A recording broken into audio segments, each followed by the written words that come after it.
일본 매체에서 한국 당국을 향해서 한국은 돕지 않고 엉뚱한 행동을 하고 있다는 취지의 보도를 하면서 다소 논란이 되고 있습니다. 한국은 현재 전 세계의 중심에 서서 각국에 도움을 주고 있는 상황이며 이렇게 외교부가 바쁜 적이 없을 정도라는 소리가 있을 정도로 다양한 국가와 접촉 중입니다. 경제적 여유가 있는 나라들은 한국에 연락을 해서 한국산 의료 제품을 사겠으니 빨리 보내달라고 하며 낙후된 지역의 나라들은 한국의 인도적 지원을 바라며 한국 당국에 어떤 형태의 도움이라도 좋으니 그저 도와만 달라고 손을 뻗고 있습니다. 예를 들어 케냐의 공영방송인 GBS-TV는 한국 당국을 보면서 희망을 얻고 있다며 케냐 시민들은 한국의 도움을 원하고 있다는 방송을 내보내고 있습니다.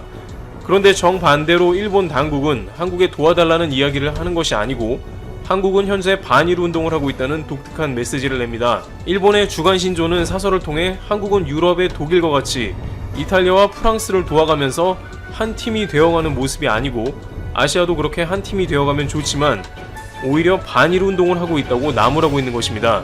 그러면서 한국은 단순히 테스트량만 늘렸다고 자랑하나 실제로는 테스트량을 키워서 수치를 조작하려는 것으로 보인다며 전 세계가 극찬하는 광범위한 테스트량에 대해 오히려 조작을 위한 부실한 테스트라고 말한 것입니다. 그러나 이러한 일본의 주장은 현실과는 상당히 동떨어진 주장임을 알 수 있습니다. 앞서 한국이 아시아에서 분열을 조장하고 돕지 않는다라는 주장은 맞지 않는 것이 한국 당국은 아프리카에서 교민을 실어오고 있는데 이때 일본 당국과 협의를 거쳐 일본 교민들까지 같이 실어오는 모습을 보여주기도 했습니다. 일본의 요미우리는 한일 당국이 힘을 합쳐서 양국의 교민이 국가에 돌아올 수 있었다는 보도가 나갔습니다만 이 과정에서 주도적 역할을 한 것은 한국이 아닌가 하는 정황도 포착되고 있습니다. 한 일본 네티즌은 자신은 케냐에 있었는데 한국에서 기획한 전세기가 케냐에 와서 일본도 갈 수 있었다는 글을 남겼습니다. 이러한 것은 분명히 한국이 기회가 닿는 경우라면 일본까지 신경을 써서 인도적인 협력을 주고받는 모습이라고 할 수 있을 것입니다. 공식적인 석상에서도 일본은 한국의 도움을 요청한 것이 없다고 전해집니다. 기획재정부에 따르면 세계 각국은 한국 상황대처 방법과 경제적인 대응책 등을 한국에 모두 문의하고 있었고 그것은 미국, 영국, 프랑스, 독일 등 선진국 등은 물론 아시아 지역에서도 도움 요청이 쇄도했다는 것입니다. 그러나 끝까지 일본은 한국 당국에 도움을 요청한 적이 없었다고 전해지고 있습니다. 따라서 한국은 아시아에서 현재 사태에 대한 도움을 주지 않은 적이 없으며 심지어 인도적 차원에서는 계속 일본에 도움을 주고 있었던 것이죠. 지난 10일 일본의 도토리현에서는 일본 최초로 한국의 드라이브스루 테스트 방식을 도입하겠다고 밝혔습니다. 지금까지 일본 당국은 의사 없는 테스트 방식은 부적합하다며 그러한 방식을 미뤄오다가 이러한 방식이 매우 효과적이라는 평가가 전 세계에 이어지자 이제서야 도입을 검토하기 시작한 것입니다. 그럼 왜 이와 같이 일본에서는 한국에 대한 부정적인 보도가 이어지고 있는지 궁금함을 자아내는데요. 일각에서는 이러한 일본 당국의 태도에 대해서 초반에 한국이 상황이 안 좋을 때 자신들은 한국과 다르다며 선을 긋던 일본 당국이 이제 전 세계에서 한국이 가장 사태를 잘 진정시켰다는 평가가 이어지고 있고 정반대로 일본은 걷잡을 수 없이 상태가 악화되는 양상이 지속되자 그 탓을 한국에 하고 있다고 지적합니다. 그러면서 유럽처럼 아시아에서 서로 도와야 하는데 한국이 그것을 독일처럼 못한다고 탓하는 것이죠. 또한 한국에 대한 긍정적인 보도가 일본에서도 연일 보도되면서 일본 내에서 반발심을 부른 점도 있습니다. 워싱턴 포스트는 대놓고 한국과 일본 방식 결국엔 한국이 승리했다고 보도했는데 미국 언론의 이러한 보도는 일본에서 받아들이기 쉽지 않다는 의견이 많습니다. CNN도 일본의 그래프는 이상하다며 곧 문제가 될 소지가 크다고 보도했는데 실제 일본은 현재 문제가 가속화되고 있습니다. 반면 한국은 투명하고 본받을 시스템이라고 보도했습니다. 일본 방송 TBS조차 한국은 사재기가 없다며 긍정적 보도가 나갔는데 한국과 비교는 특히나 견디기가 어렵지 않겠냐는 일본 내 교포들의 언급이 있었습니다. 이와 같이 가까운 이웃나라 한국이 연일 주목되면서 일본이 상반되는 모습을 보이자 일본 내부에서는 다소 시샘이 섞여있는 반발 뉴스도 나가고 있습니다. 트리블튜브 여기서 마치겠습니다. 어제는 필리핀의 최대 방송사 ABS-CBN이 5일 밤부터 방송을 중단했다는 소식이 전 세계에 알려졌습니다. 두테르테 대통령에게 비판적인 대형 언론사를 필리핀 통신위원회가 사업 허가를 취소하면서 방송 중단을 명령했기 때문입니다. 통신위원회의 위원들이 대통령의 딸랑이가 된 거죠. 이렇게 어느 나라이든지 영혼 없는 전문가들이 나라를 망치게 합니다.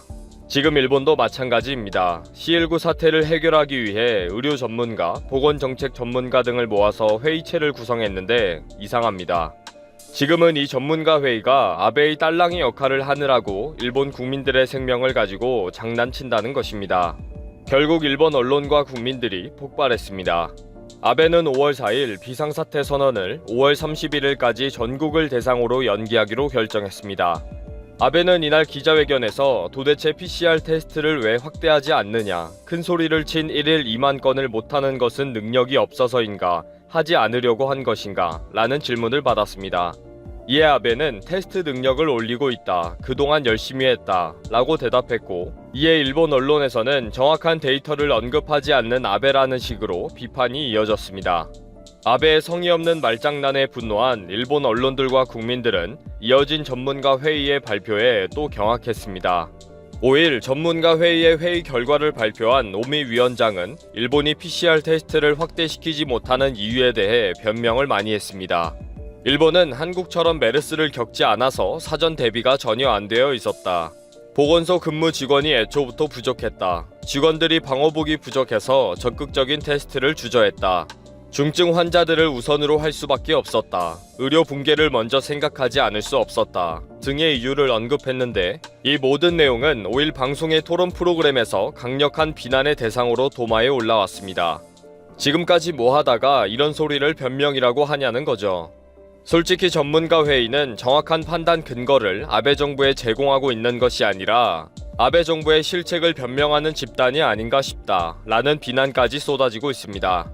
바로 5일 밤 고베 시장은 전문가 회의에서 지적한 것처럼 지역 보건소가 인력 부족으로 테스트를 하지 않거나 근무 직원들이 몸을 사린다는 것은 사실이 아니다. 고베시는 1일 100건 이상 테스트가 가능하며 순조롭게 진행이 되고 있다. 민간 기관을 이용하도록 허용해 더 빠르게 테스트를 하겠다고 했지만 민간 기관은 도쿄에 몰려있다. 현실성 없는 제안을 하고 있다. 라고 강력하게 비난했습니다. 후생노동성 홈페이지에 들어가면 C19 대책 전문가 회의의 견해라는 자료들이 공개되어 있습니다. 이 자료들을 분석해보면 일본의 정확한 실태, 앞으로의 정확한 예측 등이 데이터와 근거에 의해 설명되어 있지 않습니다. 현재 테스트 건수와 결과 등을 나열하거나 막연한 뜬구름 같은 토론 내용들이 쌓여 있습니다. 이렇게 부실한 전문가 회의의 자료들은 최근에 일본 방송 토론 프로그램에서 비난의 대상이 되고 있습니다. 이제 와서 아베 정부의 전문가 회의는 37.5도 이상, 4일 이상 발열이 진행되어야 한다. 노인이나 기저질환이 있는 사람은 감기가 2일 이상 계속되어야 한다. 라는 기준을 없애는 것으로 검토하고 있는 것으로 알려졌습니다. 의료 붕괴가 되는 것을 막기 위한 목적으로 만든 기준이 가벼운 증상을 가지고 자택에서 대기하다가 갑자기 불행한 일을 당하는 사태와 아무런 증상도 없다가도 갑자기 급변하는 사태가 계속 발생하고 있기 때문입니다. 이렇게 전문가 회의가 국민 세금으로 돈을 받아가면서도 영혼 없는 대책을 발표하며 허송세월을 보내고 있다는 전문가 회의의 실상이 드러난 사건이 있습니다. 일본 의사회 상임이사가 정부 전문가 회의 구성원으로 들어가 있는데 의사회의 인식을 드러내는 인터뷰를 지난 4월 말에 했습니다. 이때는 라쿠텐이라는 기업이 자체적으로 개발한 PCR 테스트 키트를 전체 직원들을 대상으로 판매를 한다고 해서 이슈가 되었을 때입니다. 즉, 라쿠텐이 전체 직원의 건강을 위해 투자하고 실시하려고 한 것인데 의사회의 강력한 반대 때문에 결국 폐기를 하게 되었던 것입니다. 의사회의 공식적인 반대 이유는 라쿠텐의 테스트 키트는 정확하지 않아서 음성이 양성으로 나오는 경우나 그 반대의 경우가 많아서 의료 현장에 혼란을 준다는 것입니다. 결국 의사회의 한결같은 우려는 의료 현장의 혼잡, 의료 붕괴는 절대 안 된다는 것이고 정부 전문가들의 우선 관심사항도 항상 의료 붕괴라는 거죠. 이러다 보니 최근 들어서 일본의 전문가들의 의견과 전문가 회의의 시스템에 대해 문제를 제기하는 칼럼과 기사들이 연일 나오고 있습니다.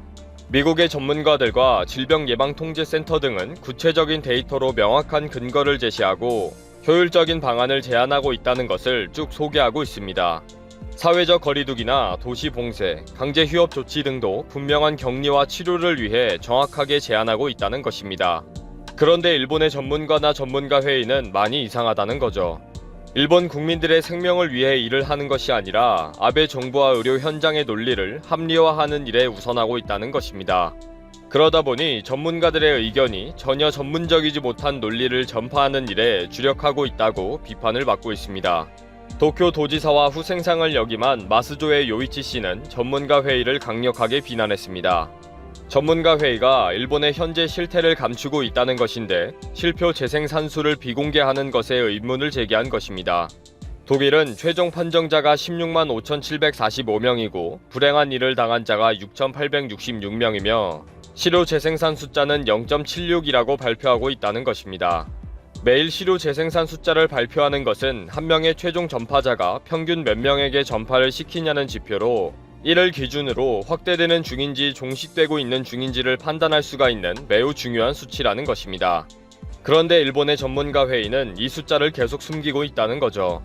요이치 씨는 일본의 현재 상황이 매우 불안하다고 했습니다.